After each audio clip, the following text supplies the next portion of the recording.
얼마 전에 그 바오로와 실라스란 그 사도가 감옥에 있었을 때 스승이 갑작스럽게 일어나서 자기들을 묶고 있는 사슬들이 다 떨어졌을 뿐만 아니라 감옥의 모든 문들이 좀 열려버렸다는 얘기가 나왔죠. 그때 이렇게 성령의 힘이 미치지 못하는 곳이 없다고 말씀드렸어요. 그래서 사람을 가둘 수도 감옥에 가둘 수 있지만 투옥시킬 수 있지만 성령께서 그 안에 들어갈 수 있을 거라고 말씀드렸듯이 오늘 그 사도들이 좀 비슷해요.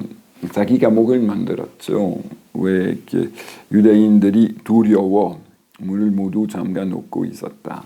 그래서 이게 그 방콕의 정신이죠. 이게 어떻게 나가면 어떻게 될 것인지 모르니까. 근데 죽고 부활하신 예수 그리스도님의 힘이 그 안에 들어갈 수 있다는 걸 우리가 볼 수 있고요. 그건 특징이고요. 그래서 우리 상태, 정신적인 상태, 영적인 상태, 뭐 물질적인 상태가 무엇이든지 간에 건강 상태가 무엇이든지 간에 그 주님께서 더불어 함께 할 수 없다고 우리가 얘기를 해서는 절대 안 돼요.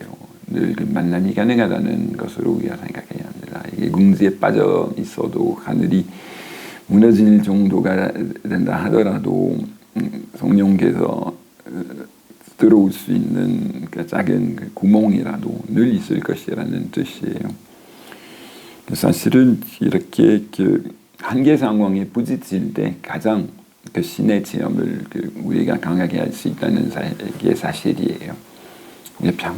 편안하게 살 때 이게 강도가 높은 성령 아니면 신의 체험이 불가능하다는 걸 알 수 있고요.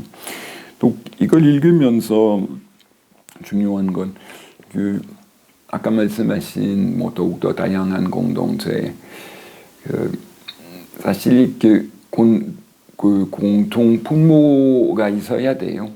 그렇지 않으면 더불어 함께 하는 거는 어려워요. 근데 일부 뭐 이게 우연의 일치인지 아니라면 오늘 제일 이 독서의 내용을 보고 안에스자매님이 아까 그 미사치양을 나누어 주신 것인지 확실히 모르지만 내 상당한 그 다양성 가운데서 하나의 그 조화를 이루고 있는 게 확실해요. 이게 아까 독서의 내용을 보고 미사치양 말씀하신 거예요. 근데 법인을 만든다면 그 5년도 안 돼서 90%가 다 망한대요. 우리가 2015년도에 만들었는데 8년이 됐고 그리고 망할 지경이 전혀 아니에요. 모든 차원에서 가난하지만 수지가 맞아요. 그래서 그거는 기도 안에서 탄생했듯이 계속 기도 안에서 이어지기 때문에 어려움들을 우리 힘으로가 아니라 다른 데서 오는 힘으로 이겨내는 걸 보고요. 처음부터 저는 상당히 다양한 공동체를 만들려고 했었던 거는 확실해요. 건물을 지었을 때 이태리 사람이 건축가였습니다. 늘 저는 그 의지가 있었어요. 한국 사람과 한국 사람이 아닌 사람들이 여기서 하기를 늘 간절히 원했었고요. 이 다음에 또 하나 나누기 시작하기에 앞서 말씀드리고 싶은 거는 같이 루가복음과 요한복음을 공부하시는 분들이 계시고요. 그 상호보완성이 보통이 아니에요. 루가복음에서 도마란 사도가 나는 믿지 않는다, 죽고 부활하셨다고 얘기를 하고 있지만 나는 그 옆구리에 내 손을 집어넣을 수 없고 장이 찔린 곳에 내 손을 집어넣을 수 없다면 내 손가락 못 자국 안에 집어넣을 수 없다면 믿지 않겠다고 결국은 할 수 있게 됐어요.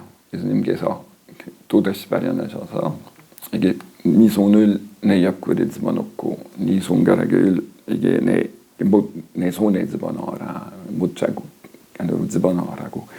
여기서 예수님께서 그 오시어 가운데서 심야와 함께 나서 당신의 두 손과 이게 10절 오늘 복음 이렇게 말씀하시고 나서 당신의 두 손과 옆구리를 그들에게 보여주셨다. 제자들은 주님을 뵙고 기뻐하였다. 자기 자신을 알아낼 수 있게 해주신 거죠. 그래서 도마가 보지 못하면 나는 믿지 못하겠다고 얘기한 거는 예수님께서 그들이 그걸 요구하지 않았음에도 불구하고 다 허락하시는 거거든요. 그래서 제가 그 죽고부활하신 예수 그리스도님을 우리 만나 배워야 됩니다. 체험해야 한다. 그 선물을 받을 수 있다라고 계속 얘기를 해요. 이게 보지 않고 믿는 사람이 행복하여라라고 얘기를 하는 이야기가 나와요. 우리가 복음에서는. 근데 보고 믿은 거예요.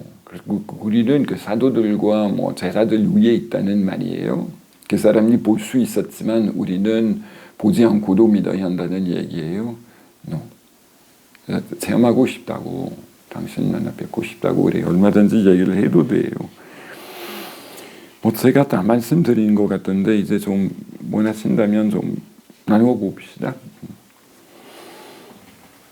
질문을 하나 드리고 싶은데요. 네. 너희가 누구의 죄든지 용서해주면 그가 용서를 받을 것이고 그대로 두면 그대로 남아있을 것이다. 이렇게 말씀을 하셨어요. 이게 그냥 이 텍스트로만 보면 그런가 보다. 하지만 사실은 그 용서라는 것이 눈에 보이는 것도 아니고 이걸 어떻게 알아들어야 될지 잘 모르겠어요. 누구에게 제가 용서를 주었다면 해결이 되는 거죠. 근데 복음을 떠나서 용서를 해주지 않았다면 해결이 되는 것은 아니에요. 그리고 구원을 얻으려면 해결이 되어야만 하는 거죠. 아주 간단해요. 그래서 이게 심리적인 그 차원에서나 뭐 영적인 차원에서 똑같은 이치예요. 이게 뭔가가 해결이 두 사람 사이에 해결이 되지 않으면 구원을 얻을 수 없다는 이야기예요. 그래서 이렇게 아주 이게 어떤 성사적인 의미, 뭐 고해 소원에 들어가서 뭐 용서를 받으면 용서가 되고 용서를 받으면 용서가 안 된다는 식으로 해석해 드릴 수 있지만 그렇게 하려고 하지는 않아요.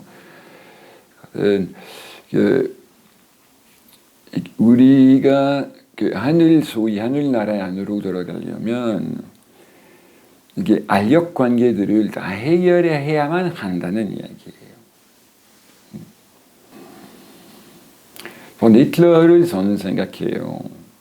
히틀러는 좋은 사람이라고 말하기가 어렵죠.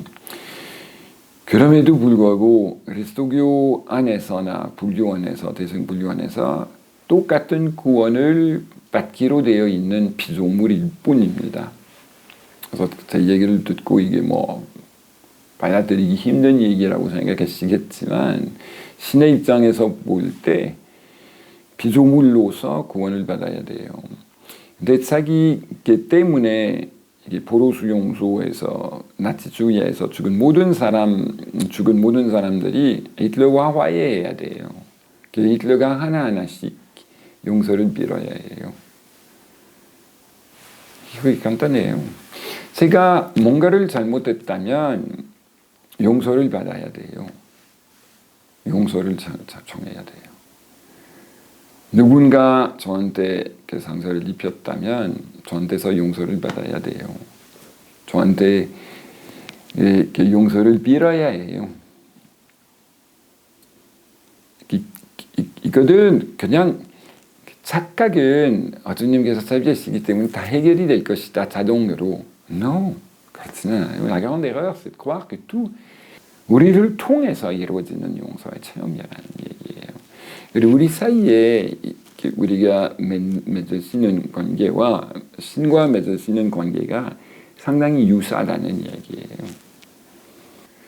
우리에게 잘못한 일을 우리가 용서하오니 우리 죄를 용서해 주십사고. 너무 어려워요. 사람답게 사는 게 어려워요. 동물답게 사는 것도 힘들어요. 동물계를 볼 때. 동물계가 어려워요. 근데 사람답게 사는 거는 더욱더 힘들죠. 근데 생각해 보세요. 사람답게 사는 게 뭐냐? 의미 있게 사는 게 뭐냐? 존재의 이유에 맞춰서 사는 게 뭐냐? 용서 없이는 사람답게 살 수 없어요. 용서 없이는 우리 존재 이유를 찾아내지는 못해요. 십자가의 이치는 용서 그 자체예요. 이게 거대한 우주 안에 뭐 이게 여러 가지 전체 물리학자들이 모르는 여러 가지 힘들이 있대요. 우주의 5%밖에 이해하지 못한다고 얘기를 하잖아요. 근데 용서의 힘은 가장 위대한 힘일지도 몰라요. 과학자들이 생각할 수 있는 힘은 아니에요. 근데 용서의 힘이 보통이 아니에요. 와. 확실한 거는 병화라고 말씀하시. 이게 상당한 상처를 입으신 죽도록 고문을 당하신 분이 평화 얘기를 하시는 거고, 그리고 그 평화에 정을 수 있는 힘을 나누시려고 한다는 거죠.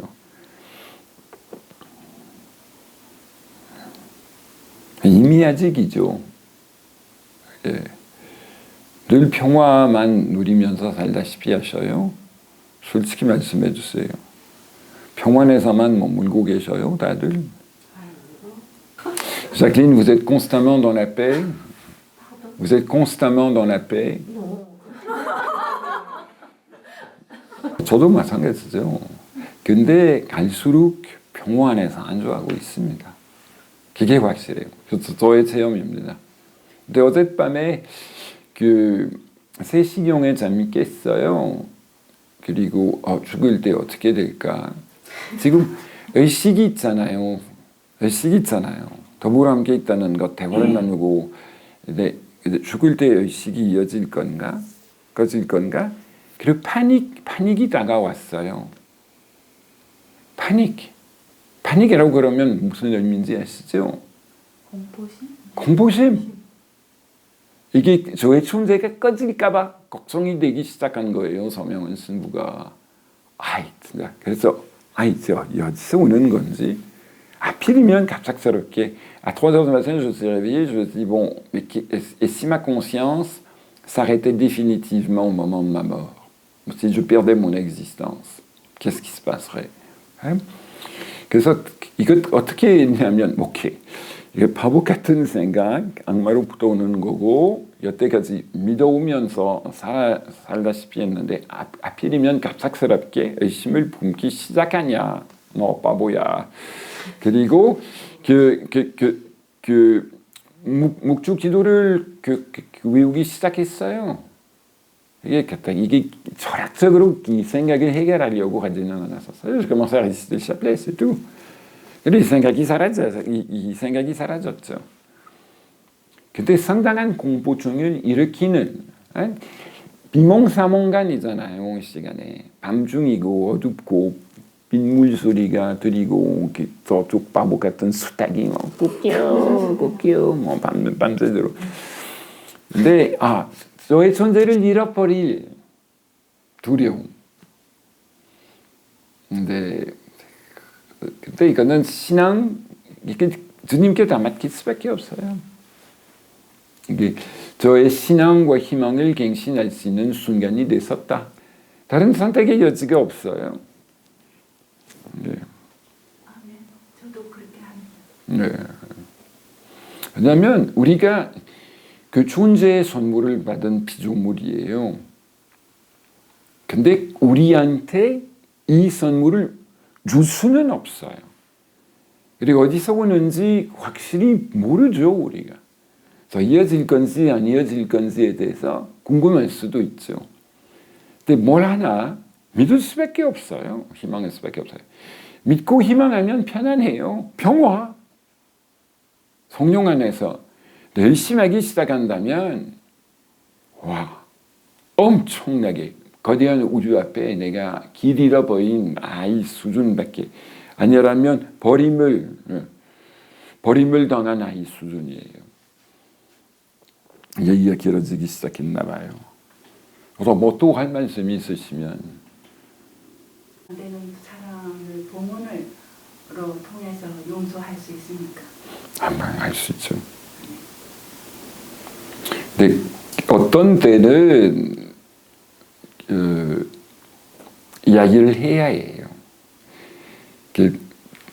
말씀이 굉장히 중요해요. 언어 안에서 우리가 살고 있기 때문에 침묵만 지키면서 해결이 되지 못하는 것들은 대다수라고 저는 생각해요.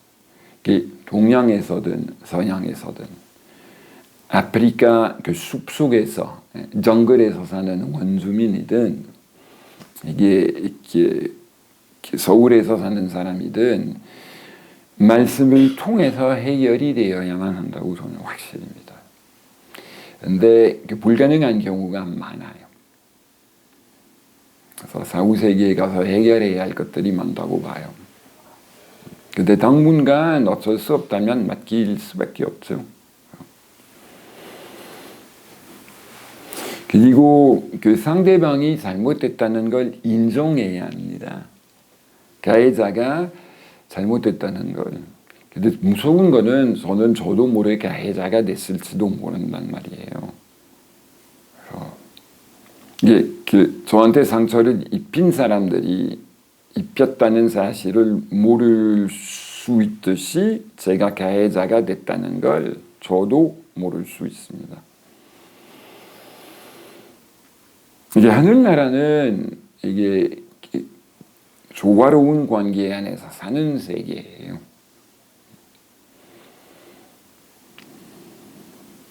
그래서 죽기 전에 가능한 한 많은 그 알력 관계들을 좀 해결하는 게 바람직하죠. 그렇지 않으면 사후세계에 넘어갈 때 이렇게 무거운 짐을 들고 돌아가야 돼요. 그래서 히틀러의 자살했을 때 상당히 무거운 짐을 지상에서 책임을 안 지기 위해서 자살했잖아요. 근데 사후세계에 가서 그 책임을 질 수밖에 없어요. 어서 이것으로 마치겠습니다.